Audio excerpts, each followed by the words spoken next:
waxaan la yaabanahay team Arsenal ay dhahaan oo xaafadda aan kasoo bax degan hormadhuud iyo qababac iyo Man United Mboma ay la wareegto soo bandhigta dhaliyowa Gabriel Jesus on ognahay sanadkii hore iyo sanadkii ku xigay inuu dhaawac la'ahay Kai Havertz ninkaas dhacdhacooga oo qababacda ma la raba haddana inuu dib loo soo celiyo horta xaaladda Gyökeres oo u jeedna oo Gyökeres iyo kooxda Arsenal runtii culays weyn kala saaran ciyaartooygaas kooxda Arsenal aad u jecel yahay laakiin waxaad u malaysaa maamulka Lisbon iyo maamulka kooxda Arsenal inay weli wax yar oo dulduleelo jiraan inuu qumbale maan loo siina aniga Arteta iyo Chelsea waxaan garan waayay heshiiska ka dhaxeeyo war adoo dheelaayo Arteta oo Jose Mourinho aswato lix ay niga badiyeen dadkan xifaaltankii Arsenal iyo ka dhaxeeyay Chelsea Arteta maxaa ku badashay in maduuki iyo Raheem Sterling iyo surfi iyo naadig ad keentumad ku badashay war naadigan iskiga soo dhisa dhaliyaas u baahan yahay teamkan Arsenal 18 sano lagu daro 2 sano hadeer 20 sano team aan taageerino macnaha wali oo aan ku coonin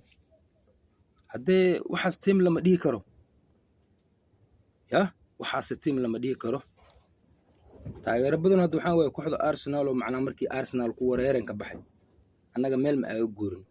iyadoo la dhahay waliba ceel la helo waa Arsenal oo dufacyadeeda malab ay yihiin aan joogno macnaha Arsenal Victor Gyökeres way u baahan tahay waa dhaliye macquul waa ninkaas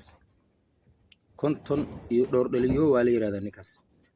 kooxda Arsenal isku dardarkeeda markii la isku dardaraska gool baday sanadkii hadeer marka anaga maan loo dheel rabaa naadiga ma is wax ka yihiin Arsenal ma fundi as iibsada masfariyaama as iibsada anoo fahmi la'ahay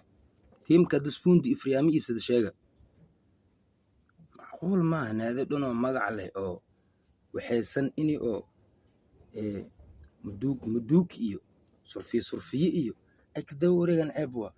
war teamka ceebeynina inaan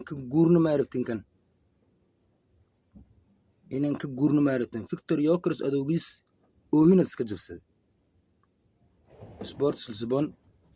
suxuna oo la dhaqantay inii free lagu fasaxa la rabay lacag 2 milyan as afi kulli Sports Lisbon ma aqaan sabay nagal waxismaysa Manchester United Mboma mar dhaw la galay Jabo Old Trafford la tagay oo isku soo sawiray marka aniga kooxda Arsenal taageera way fahmi la'ahay kooxda Arsenal taageera oo ah idanka xaafidiina laba bac madow la iga taala inta kale waa ka qaatay in guuranka wax iga dhiman